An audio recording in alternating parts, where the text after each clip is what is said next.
সরকারের ভেতর ও বাইরে তামাক প্রস্তুতকারী কোম্পানিগুলোর শক্তিশালী লবির কারণেই সিগারেট বিড়ির শুল্ক উল্লেখযোগ্য পরিমাণে বাড়ছে না। সকালে রাজধানীতে এক পুরস্কার বিতরণ অনুষ্ঠানে বক্তারা অভিযোগ করেন, তথ্যমন্ত্রী হাসানুল হক আশা করছেন আসছে বাজেটে তামাক পণ্যের উপর কর প্রত্যাশিত হারেই বাড়বে।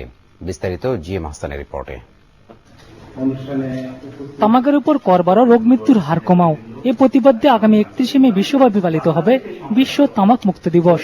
দিবসটি সামনে রেখে বৃহস্পতিবার এক অনুষ্ঠানে এদেশে তামাক সেবীদের সংখ্যা দিন দিন বাড়ছে উল্লেখ করে ব্যবহার নিয়ন্ত্রণে তামাকের উপর বেশি হারে করার উপর সুপারিশ করা হয়। বিশ্ব স্বাস্থ্য সংস্থার তথ্য মতে তামাক সেবনের কারণে এদেশে প্রতি বছর 57,000 মানুষ মারা যাচ্ছে, যার মূল কারণ তামাক পণ্যের কম মূল্য।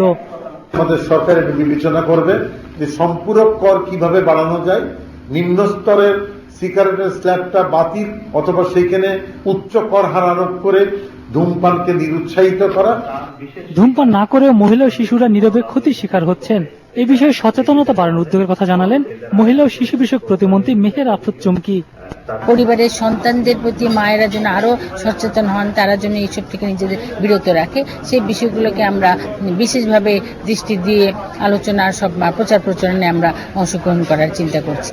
তামাক বিরোধী সংগঠন প্রজ্ঞা ও আত্মা আসছে বাজেটে তামাক পণ্যের খুচরা পর্যায়ে অন্তত 70% সম্পূরক শুল্ক বাড়ানোর দাবি সহ 7 দফা প্রস্তাবনা দিয়েছে। সংগঠন দুটি বলছে এতে প্রায় 70 লাখ প্রাপ্তবয়স্ক ধূমপায়ী সিগারেট ছেড়ে দেবেন। তামাক নিয়ন্ত্রণের ক্ষেত্রে একটা বড় বাধা হচ্ছে শক্তিশালী তামাক কোম্পানি। তো সেই তামাক কোম্পানির যে প্রভাব, সেখান থেকে এই তামাক নিয়ন্ত্রণ বিষয়টাকে রক্ষা করতে হবে। বিভিন্ন গণমাধ্যমে প্রকাশিত তামাক বিরোধী সেরা 5টি রিপোর্টের জন্য অনুষ্ঠানে 5 জন রিপোর্টারকে পুরস্কৃত করা হয়। GM Hasan, Bangla vision, Dhaka.